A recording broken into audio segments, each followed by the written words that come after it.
Muchas películas basan sus historias en hechos reales, y a pesar de esto la mayoría no logran siquiera pisar los talones al terror ni a la brutalidad de la vida real. Algunas de ellas parecen vomitivas, incomodan a grados tales que muchas de ellas suelen ser o censuradas por completo o canceladas en algunas zonas del mundo. Pero cuando escuchas los eventos narrados por sobrevivientes o por las personas que atestiguaron ciertos hechos, te das cuenta que preferirías cientos de veces la película que mantener en tu memoria aquellos relatos.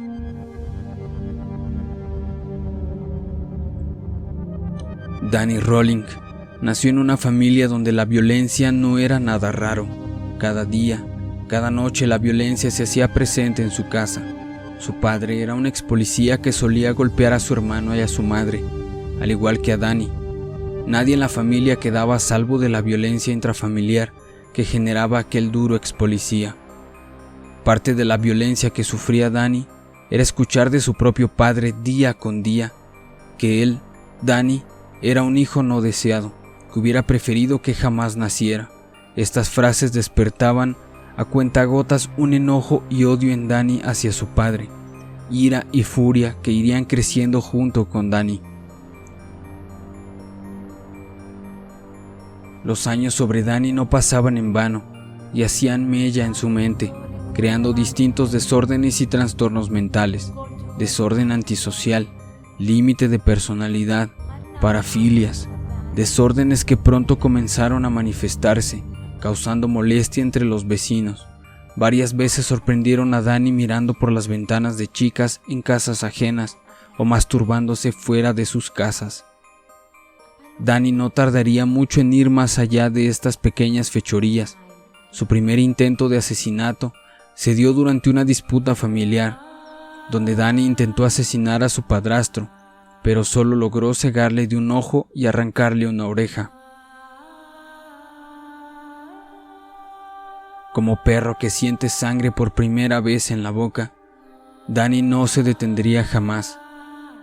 Sería víctima total de cada impulso asesino, se dejaría cobijar a cada sentimiento de violencia que llegara hasta él. A principios de los 90s, ocurrieron una serie de crímenes atroces, en su mayoría contra estudiantes en la localidad de Gainesville, Florida. Las primeras víctimas de Danny llegaron cuando él tenía 36 años, un par de chicas estudiantes en la Universidad de Florida, Christina Powell y Sonja Larson. Ambas tenían apenas 17 años. Danny entró al departamento en el que ambas chicas se encontraban. Christina dormía en el primer piso, pero por alguna razón Danny la ignoró en un principio.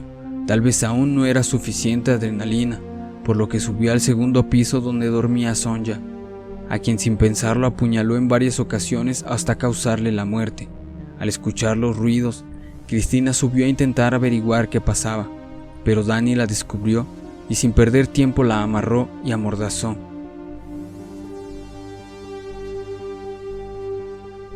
Le quitó la blusa, cortó su falda y abusó de ella en repetidas ocasiones. Después de haberla apuñalado en la espalda, cuando por fin cumplió su cometido, se retiró de aquella casa, donde ahora residían 2 cadáveres. Como todo asesino trastornado, no se retiró así nada más. No. Antes de irse, acomodó el cuerpo de Christina de una manera tal que sugería ciertas cosas. Este hecho cambió el comportamiento de los jóvenes de las zonas aledañas y alumnos de la universidad, quienes, como es común en Estados Unidos, vivían solo entre alumnos. Muchos salían de sus estados natales para acudir a universidades en otros estados, y por seguridad decidieron que era mejor dormir en grupos. No salían solos y acudían solo a lugares de mucha concurrencia, pero esto no resultó del todo seguro. Al poco tiempo apareció una víctima más, Krista Hoyt, de 18 años. En esta ocasión, Danny parecía más enojado, más dispuesto a peores acciones.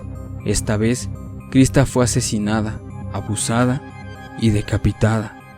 Para Danny, esto pareció no ser suficiente, y dejó el cuerpo de la víctima sentado en la cama, como esperando tranquilamente a que alguien llegara. Danny se había ganado un apodo, simple pero ingenioso.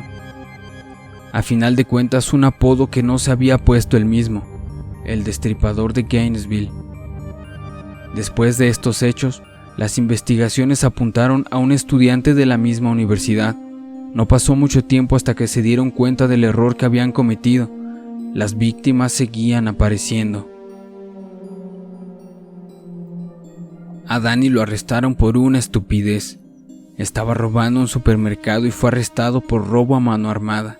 Cuando realizaron la investigación para encontrar información sobre el asaltante, resaltaron algunos hechos.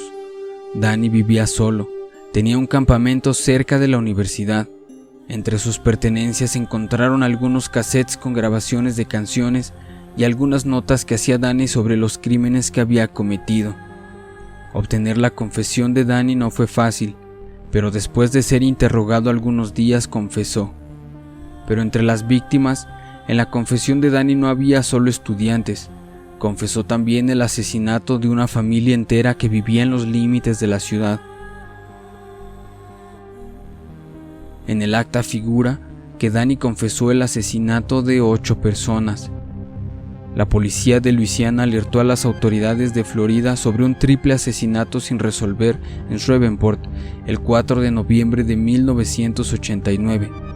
Los detectives notaron que había similitudes entre los asesinatos de Gainesville y los de William Grissom, de 55 años, su hija Julie, de 24, y su nieto Sean, de 8 años. La familia había sido atacada en su casa cuando se preparaban para la cena. Posteriormente, el cuerpo de Julie Grissom había sido mutilado, limpiado y posado.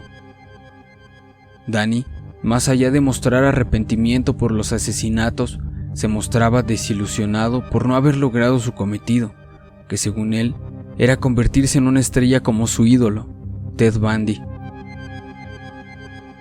Danny fue sentenciado a muerte el 20 de abril de 1994. Durante el juicio a Rolling, se le diagnosticó un trastorno antisocial de la personalidad, un trastorno límite de la personalidad y parafilia. Intentó quedar libre, entregando a su asesor espiritual a la policía, el reverendo Mike Huspedt, entregando también una confesión y disculpas escritas a mano por el mismo Danny, pero todo fue en vano. Por más perverso que esto parezca, Danny dejó un legado. Al comienzo del video mencioné que las películas jamás igualarán la realidad y esto es así. El guionista, Kevin Williamson, usó como base los asesinatos de Danny para escribir la famosa película Scream. Una escritora se apoyó en el mismo Danny Rolling y en sus relatos para escribir el libro The Making of a Serial Killer, al igual que el libro Beyond Murder de John Philip y John Donnelly, quienes se inspiraron en Danny para crear al asesino principal de este último libro. Un largometraje independiente del 2007 titulado The Gainesville Reaper, basado en los relatos de los asesinatos, se rodó en las zonas de Gainesville y Jacksonville, Florida. En la película, Rolling es interpretado por Zachary Memos. Y muchos más libros, cortometrajes, películas que fueron escritos e inspirados por los hechos de Gainesville, documentos de los que ahora disfrutamos gracias al Destripador de Gainesville.